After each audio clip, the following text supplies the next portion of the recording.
আমার আসল অভিভাবক হইল আমার মামা। আমার চেয়ে বড়জোর কয়েক বছরের বড়, থেকে মাত্র কয়েক বছরের বড়, এটা বুঝাইছে।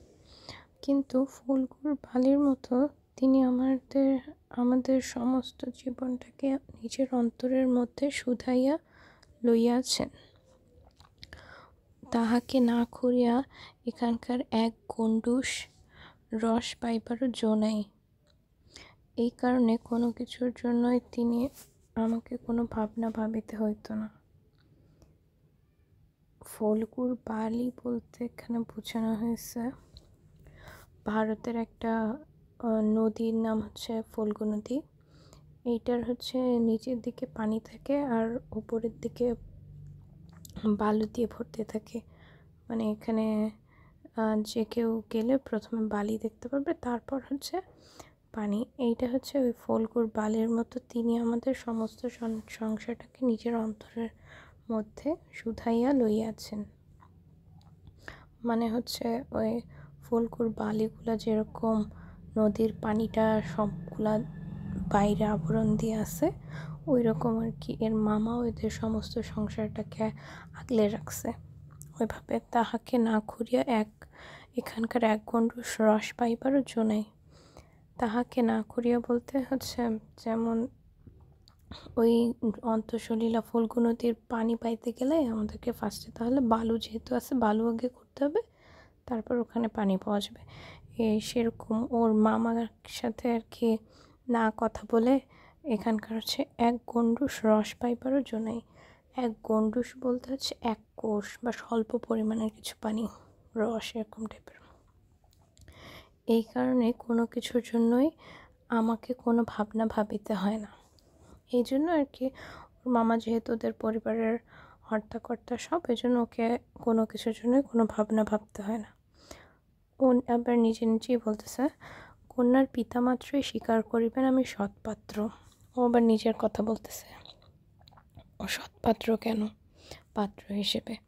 তামাকটুকু পর্যন্ত খাই না ও, তামাকও খায় না। একটা ছেলেপেলারও তো তামাক খায়, কিন্তু ও সেটাও খায় না। ভালো মানুষ হওয়ার কোনো ঝঞ্ঝাট নেই, আমি নিতান্তই ভালো মানুষ।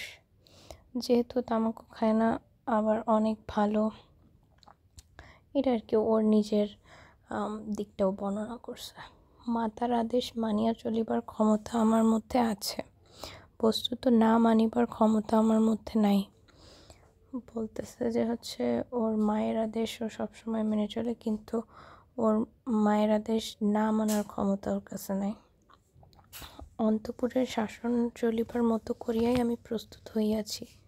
মানে ও হচ্ছে অন্তঃপুর মানে ভিতর বাড়ি, মানে বাড়ির ভিতরের, মানে ওর মা বাবা বাড়ির ভিতরে কারা থাকে, মা থাকে, বউ থাকলে বউ থাকবে, এরকম ওদের আদেশ শাসনে চলিবার মতো করিয়ে ও প্রস্তুত হয়েছে।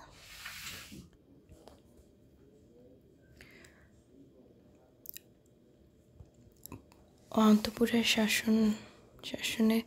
শাসনে চলিবার মতো করিয়াই আমি প্রস্তুত হইয়াছি। যদি কোনো কন্যা স্বয়ংবরা হয়ে থাকেন, তবে এই সুলক্ষণটি স্মরণে রাখিবেন। স্বয়ংবরা মানে হচ্ছে যে মেয়েরা নিজেদের স্বামীকে বরণ করে। ও যেহেতু বাড়ির ভিতরের সবার কথা মেনে চলে, তাই জন্য যদি কোনো মেয়ে হচ্ছে নিজের বর নিজে নির্বাচন করে, তখন তার এই সুলক্ষণটি সে বলতেছে এটা তার একটা ভালো লক্ষণ, এটা আর কি মনে রাখার জন্য। অনেক বড় ঘর হইতে আমার সম্বন্ধ আসিয়াছিল, কিন্তু মামা যিনি পৃথিবীতে আমার ভাগ্য দেবতার প্রধান এজেন্ট, বিবাহ সম্বন্ধে তার একটা বিশেষ মত ছিল। বলতেছে এবার অনেক ভালো ভালো ঘর থেকে ওর জন্য সম্বন্ধ আসছিল, কিন্তু ওর মামা যিনি পৃথিবীতে আমার ভাগ্য দেবতার প্রধান এজেন্ট, মানে যার কথা ছাড়া ওর ভাগ্যে কি হবে এইটা বলা যায় না, ওর মামাই আর কি সব ঠিক করে। বিবাহ সম্বন্ধে তার একটা বিশেষ মত ছিল, বিবাহ সম্বন্ধে ওর মামার একটা বিশেষ মত ছিল, সেটা হচ্ছে ধনীর কন্যা তার পছন্দ নয়। আমাদের ঘরে যে মেয়ে আসিবে সে মাথা হেট করিয়া আসিবে, এই তিনি চান। ওর মামা হচ্ছে বলতেছে ধনীর ঘরের কন্যা তার পছন্দ নয়, কারণ ওরা চায় যে হচ্ছে ওদের ঘরে যে মেয়ে আসবে সে আর কি মাথা নিচু করে আসবে। এটা একটা থাকেই সমাজের রীতিনীতি, সবাই চায় তাদের ঘরে নতুন কোনো বউ আসলে সে যেন গরিবের ঘরের হয়। অথচ টাকা পয়সার প্রতি আসক্তি ছিল তার অস্থিমজ্জায় জড়িত। সে ধনীর ঘরের কন্যাও আনবে না, কিন্তু তার টাকার প্রতি এত লোভ ছিল, যেটা হচ্ছে মানে মেয়ে আসবে টাকা দিবে, যৌতুক নেবে, এরকম টাইপের একটা। তিনি এমন বেহাই চান যার টাকা নাই, অথচ যে টাকা দিতে কসুর করিবে না। কসুর মানে কৃপণতা করবে না। তিনি এমন বেহাই চান যার হচ্ছে টাকা নেই, কম টাকা, কিন্তু হচ্ছে ও যাতে টাকা দিতে চায় এরকম, কিন্তু টাকা দিতে যাতে কোনো কৃপণতা না করে। যাহাকে শোষণ করা চলিবে, অথচ বাড়িতে আসিলে গুড়ির পরিবর্তে বাধা হুকায় তামাক দিলে যাহার নালিশ খাটিবে না। যাহাকে শোষণ করা চলিবে মানে হচ্ছে ওনার কাছ থেকে যে টাকা নেওয়া হবে এত, কিন্তু উনি যদি বাড়িতে আসে তখন গুড়ির পরিবর্তে বাধা হুকায় তামাক দিলে যাহার নালিশ কাটিবে না। গুড়গুড়িতে হচ্ছে বড়লোকরা তামাক খায়, কিন্তু তার পরিবর্তে বাধা হুকায় ধরো গরিবরা খায়। কারণ উনি যখন আমাদের বাড়িতে ওদের বাসায় আসবে তখন ওনাকে যদি গুড়গুড়িতে না দিয়ে বাধা হুকাতেও তামাক খাইতে দেওয়া হয়, তাও যেন উনি কোনো নালিশ করতে না পারে, এরকম ধরনের লোক অনুপমার মামার পছন্দ আর কি। আমার বন্ধু হরিশ কানপুরে কাজ করে।